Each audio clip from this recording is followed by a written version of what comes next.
Singer Sohan Bamiya YouTube channel.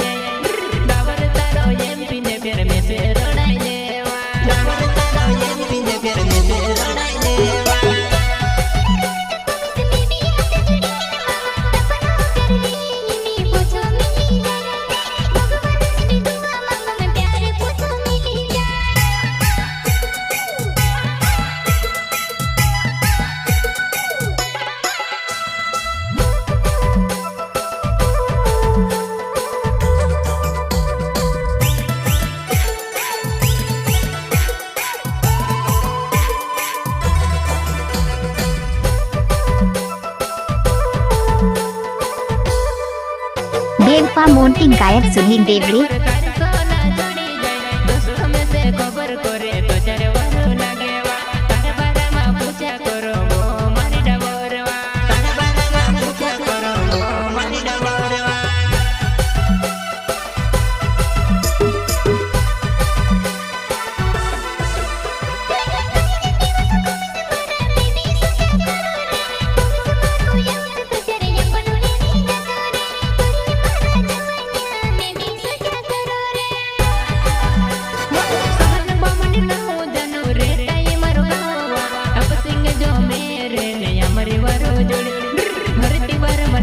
गाना धूम मचाई दे जेवा हरती वर मलावज गाना धूम मचाई दे जेवा धूम मचाई दे जेवा हरती वर मलावज गाना धूम मचाई दे जेवा।